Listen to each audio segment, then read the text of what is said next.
Welcome to First. I'm Mark Eichmann along with Shirley Min and Nichelle Polston. The enrollment period for Obamacare is underway. While the kinks may be worked out of the system, it's still confusing to many. The confusion over the best way to handle your money could become a little less confusing after you watch our story this week on The Money School. Also this week, a report on Kirby and Holloway. They've had to make a tough decision on the Dover landmark. We'll revisit how they came to make the choice. First, your public media news magazine starts now.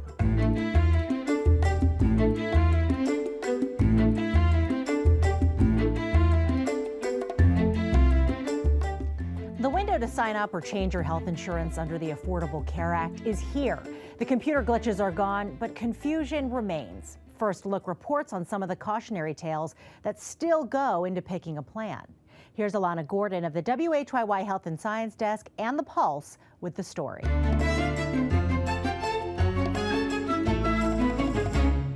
This is what I study, and I chose the wrong health insurance plan.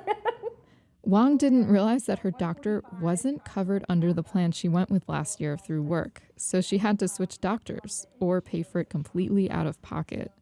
She says that is one of many factors to take into account when comparing insurance plans.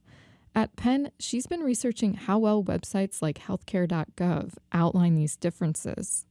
I don't think it's intuitive for almost anyone. Plans are basically organized by premiums. That's the fixed amount a person would pay per month.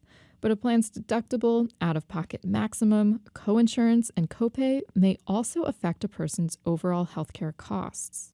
And so those are really important concepts to understand, because if you don't, then you might be at risk of being asked to pay a lot down the road when you didn't expect to do so. She's looked at how even educated college students struggle to understand these things. To help explain them, she gives a theoretical example of a guy, let's call him John, who one day while working on his roof, he falls, and he needs to go to the hospital. The ambulance ride costs $600, but John's insurance plan has a $500 deductible. So deductible is the amount of money that the consumer or family has to pay before the insurance company will start covering the cost of their health care. It's the first time John's using his insurance, so it means he'll owe his full deductible of $500 for that ambulance. John's insurance then kicks in for that remaining $100 of the ambulance cost. But John, he's still on the hook for part of that care. Plans also have a coinsurance. Let's say it's 10% for him. That means that after you've actually reached your deductible of $500, there's still $100 left of that balance, and he would be expected to pay for 10% of that remaining $100. So after John pays his full deductible of $500, he owes another $10. And after that, he'll have to pay 10% of his remaining care until he hits a certain out-of-pocket cap. Deductible and coinsurance can all vary depending on a plan. Last year, Delaware residents had 24 plans to choose from on the individual marketplace. Even more will be offered this year with varying coverage options. Wong and others say going through them can be a confusing, daunting task, but they don't have to do it alone. People are also asking others for help. Maybe that's a family member, or a lot are coming to places like Westside Family Healthcare, which actually has certified individuals to walk people through the selection process. The most common question that I get is, how much does the plan cost? How much is it going to cost me per month?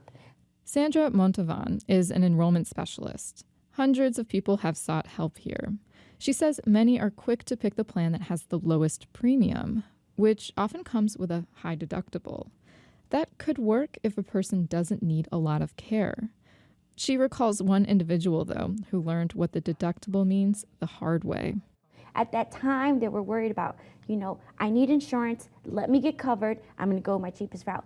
But then when they started using the plan, they come to me and they say, this doesn't cover this, or I got to pay this. For Jim and Tiffany Wallace, the best plan for them has changed, as has their situation. At first, Jim had insurance on his own through the marketplace. When I just had the plan myself, I had a huge deductible and I wasn't planning on going to the doctors very often and, getting in a big accident would be the only thing I'd have to pay for.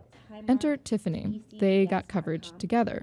He's a soccer coach, she's a horseback rider. They wanted to make sure they could see an affordable chiropractor. So specialists was something that we looked into.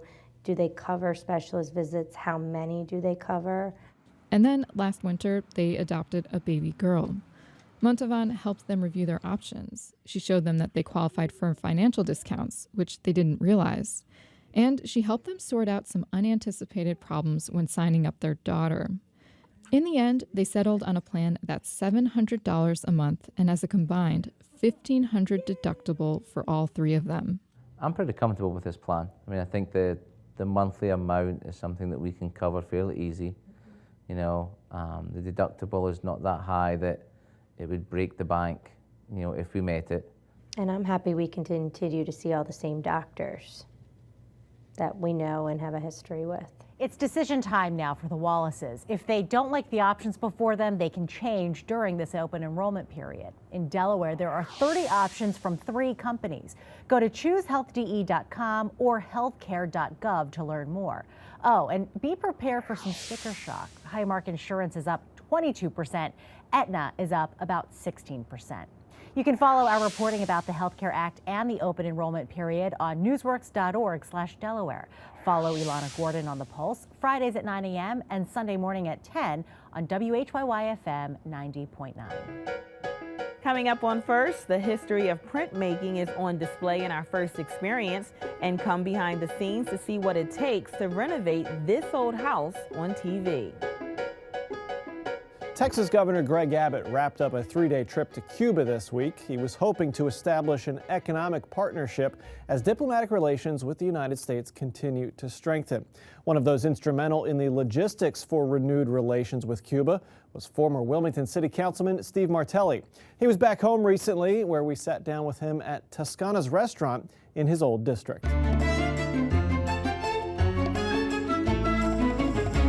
It's been a great ride for one. You know, it's for a guy like me who grew up during the Cold War, you know, and, you know, state sponsors of terror, which Cuba was on for the longest time, and the Cold War being what it was, and, you know, how, you know, we practiced, you know, the air raids and, you know, putting our heads between our knees against the wall and all that kind of thing in preparation for the big bad Soviets and the big bad Cubans, and to be down there and then just to kind of see everything open up the way it has been almost surreal.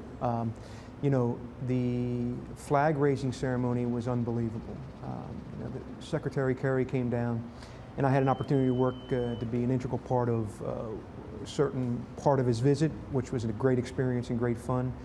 And for me, the most memorable part was to see those 3 Marines who were there in 1961 when they lowered the flag for the last time, what they thought was going to be the last time. And to have those 3 there and present the flag to the current Marines, who then in turn raised the flag, was unbelievable. Literally brought a tear to my eye. So heartwarming, so much patriotism flowing through me at that particular time. It was incredible. Really historic moment. Extremely, you know, absolutely. There's no other way to describe it. It was historic. It was unbelievable to be there, to watch it, to see the whole thing unfold the way it went about. You know, it's something that I'll always be able to hold close and be able to share with folks because it was just unbelievable. You can't put it into words. What is life like in Cuba for the Cuban people? Is there a sense that things are changing and that this change in relations will have an effect on the day-to-day life for an average Cuban citizen? I think the Cuban people are so excited about this change. They're very welcoming. They love Americans. They love the United States. Then they're really looking forward to the future of a relationship with the United States. They're looking forward to economic development within Cuba, you know, which is one of these things that the reestablishment of diplomatic relations has done. Now, of course, we know that the embargo is not lifted and that they're 2 separate things that have nothing to do with one another, really. But that, you know, this reestablishment of diplomatic relations has done so much for the, you know, for the Cuban folks. At least the opportunity, they see opportunity now, and they feel very happy about what the future holds. Obviously, as somebody who works for the State Department in Cuba during this historic summer, and you'll go back shortly, to be in Cuba. A lot of work to be done from your side, from the State Department side, to sort of, now that the relations have improved, does it change the work? Oh, absolutely changes the work. I mean, the State Department is always going to, first and foremost be the diplomatic corps, and the interesting thing about Cuba for me personally, I guess maybe, is, it's been the State Department, my job with the State Department as a whole has been a great experience for me. I've grown professionally, I've grown personally. I can't say enough positive things about the State Department and what I have gotten from the State Department. But the one thing I think that kind of gets lost a lot of times is that, here we have a situation where we have enacted change without military intervention. The State Department has reestablished diplomatic relations with the government of Cuba without a shot being fired, without any sort of military action. And it just goes to show the strength of diplomacy and how through conversation and compromise we can achieve change, and that's something that I have really learned a lot about and learned a lot from. And so it's been a phenomenal experience. Former Wilmington City Councilman Steve Martelli, now working for the State Department in Cuba, and you'll head back to Cuba shortly. Good luck to you. Thanks for taking the time. Thanks, Mark. You may be paying extra attention to your investments following Wall Street's recent wild ride. The team at the Delaware Financial Literacy Institute would probably advise you to not wait until stocks tumble to pay attention to your finances. First, visited the nonprofit organization, which offers free classes to Delaware residents, to learn more about the courses.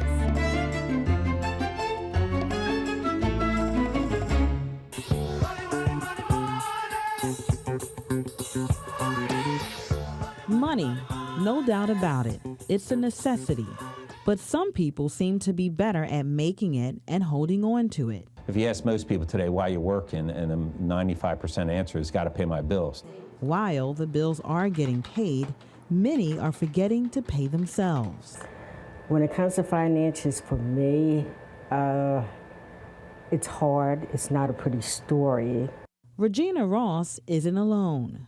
I've gone through a horrible divorce, losing half of my income.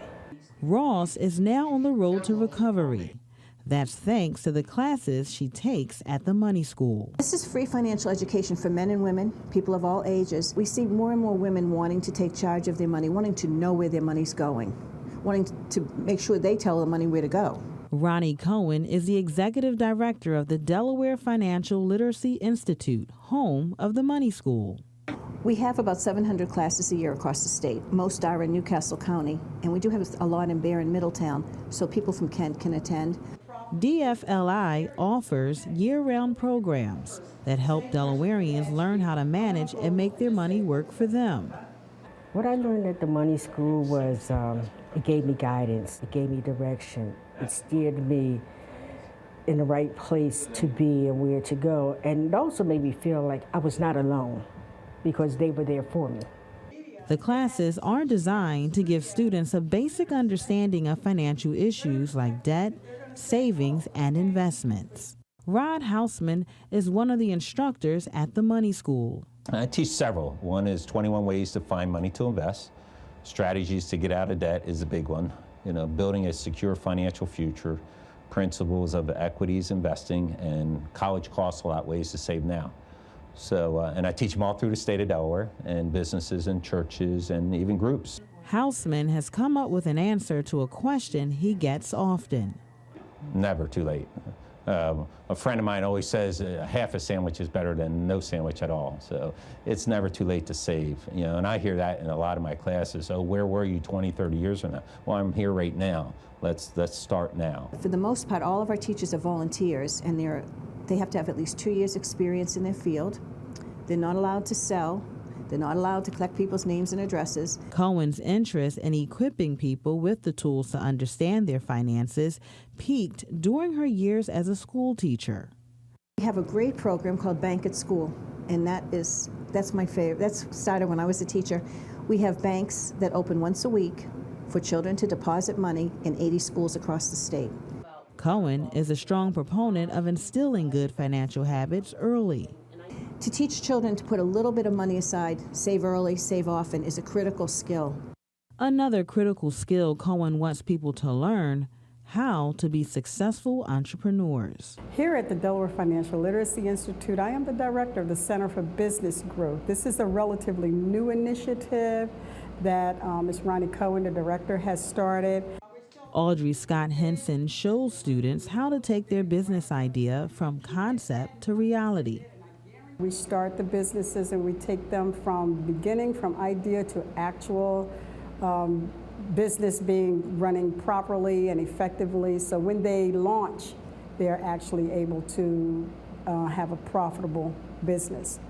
The folks at the Money School say whether it's starting a business, paying off debt, saving for college or retirement, the key is setting a goal and doing the research to obtain it.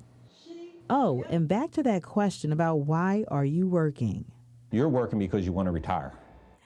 Hausman says you should know your FIN. That's your financial independence number. To learn more about how to find your FIN and all the other classes at the Money School, log on to dfli.org.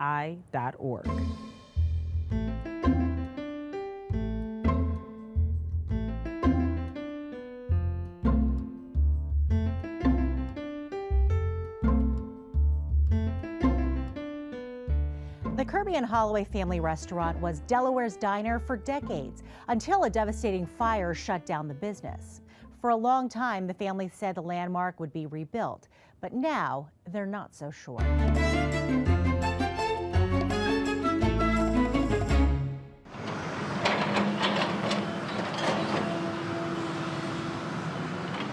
This past summer, demolition crews trashed what remained of the Kirby and Holloway family restaurant in Dover. The charred shell of the once bustling diner on Route 13 sat untouched for more than a year. An electrical fire gutted the place in February 2014. Now, the sign and a lot of questions are all that's left. Chief among them, will Kirby and Holloway be back? Earlier this year, I met with owner Jim Gray to hear firsthand the diner's fate and learn a little about its history, too. So, Jim, we're at the Governor's Cafe. Is it a little weird for you to be ordering coffee in a different place? Very much so. I keep wanting to bust tables. I don't know, or sweep the floor or do something. Established in 1948, local sausage manufacturers Russell Kirby and John Holloway opened the joint, filling a restaurant void on Route 13. A young Jim Gray bought the place in the early 1980s. In its heyday, the restaurant served as many as 75 meals an hour. I was young and just wanted a challenge and saw it as an opportunity. And we put a lot of effort in it. Effort that paid off for hungry locals and travelers, not to mention Jim and his wife. We raised a family there, which was important. All my children, 8 children, have worked in the restaurant, much to their chagrin to an extent, because they wanted to go to the beach. Tell me about the fire. What happened? It was a half hour after we left, and we had an old outlet that we never used, ever. And apparently it had been smoldering and heating for they don't know how long. Just a little bit of current in it. But it was finally got to the point where it wore down the insulation. It's one of the original outlets of the building. And it sparked, I guess. I got dressed and went in, and I got there, and there's fire engines all around the place. Smoke and flames coming out of the ceiling. And I knew it was serious. At the time, Gray said the plan was to bring Kirby and Holloway back to life. But sadly, after fighting an 8-year battle with colon cancer, the 68-year-old died in May. And so did plans for a rebuild, at least for now. Gray's son, Phil, emailed me saying, quote, "We've decided as a family to take a step back and evaluate our options. We're unsure what we'll do at the moment, but we don't have any intentions to rebuild this fall." The Grays own the land, and Phil says when the time is right, his family will decide how the Kirby and Holloway legacy can continue. Philip Gray says this is a very difficult time for his family, and ultimately they didn't want to rush into anything so soon after his father's passing. It's a difficult decision, and I'm sure a disappointing one for the thousands of regulars Kirby and Holloway fed over the decades. Ask This Old House, the PBS program seen on WHYY-TV, is taking on projects in the Manayunk section of Philadelphia and in Wilmington. The Wilmington project gave First an opportunity to see how the show selects its projects and how the original reality show comes together.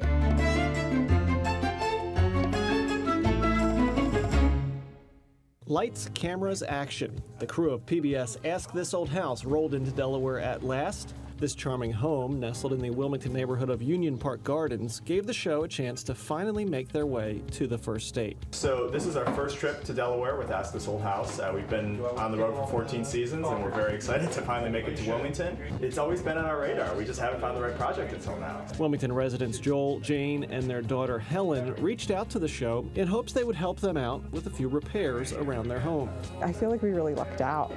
We sent them an email a little while ago asking for some help with some different projects we had around the house, and they contacted us back and said they'd never been to Delaware and would love to come and talk to us about some of the things that we could do to fix up our house. When the show contacted them, Joel thought the whole thing was a joke at first. Well, actually, Heath left a message on my phone, and at first I was just kind of disbelieving the whole thing, thinking it was a friend playing a joke. So gave him a call back. Sure enough, his story checked out, so I was kind of really excited. Armed with tools, lights, cameras, and a monitor, the crew gets to work on their first project. Well, today we are changing out a pedestal sink. The homeowners got here about 7 years ago. They looked down and it had a big crack in it. It didn't leak, but it cracked, and it's the only bathroom, so we thought we'd get them a new pedestal. While Richard always makes it look so easy, he says there are some challenges. The hardest part for us, if you look, is we're actually shooting in the only bathroom with 7 different people on our crew jammed into one bathroom, and that's the hardest thing, actually. Whether it's a small bathroom or a dark basement, it's the job of senior producer Heath Rosella to figure out how to make it work. I oversee all the projects, figure out what stories we want to tell, and help put the camera in the right place and make sure that we're providing great lessons for people at home. One lesson viewers won't see on air is that sometimes the job requires more tools than you've brought. When that happens, Richard turns to his handyman Joel, who is more than willing to help out. I'm Richard's helper. Yep, we went to the store. We got a couple parts that we needed, and basically I'm just kind of helping him along, holding things and just kind of seeing how the inner workings of the whole sink and everything. So it's really interesting process. Host Kevin O'Connor tackles the next project. I'm going to be working on child-proofing. Well, we're going to keep them out of the nasty stuff, so we're going to lock up the cabinets in the kitchen so they don't get to the things that are typically underneath of the kitchen sink. The cleaners, the detergents, sometimes the poisons. We're going to make sure that the big items are secured to the wall, like the dressers and the flat screen TVs, so nothing tips on a small child. You'll have to wait and see the end results of this home improvement project. Tune in to Ask This Old House in the fall to see the final reveal. Want to get help with your home repair project? Show producers say the staff reads through all their emails, so you could be chosen. Just log on to their website, askthisoldhouse.com/ask-a-question. Printing artwork on paper wasn't really perfected until the 16th century. Before then, all works were individually crafted.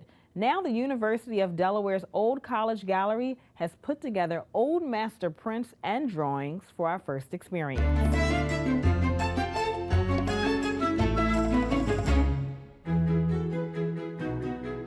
This is master prints and drawings, and they date from the 16th century to the early 19th century.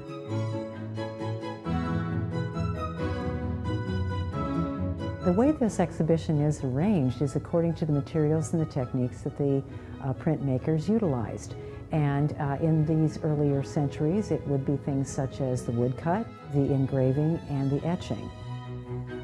And then what we've also done to kind of expand people's knowledge about the techniques is to put the actual tools into cases so that folks can see, exactly how these things get to the paper.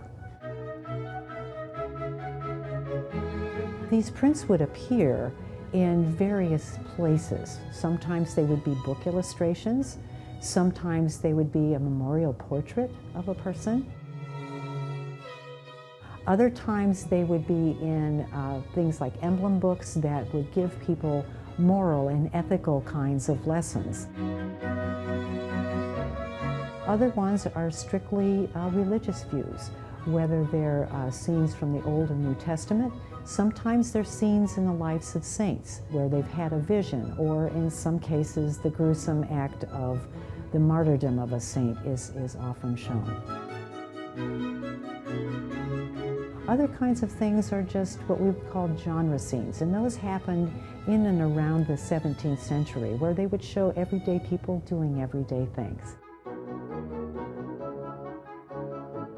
It's not just a parade of prints, but we want them to think about just the wide range of subject matter, but then also the wide range of things that can be done within a printmaking technique.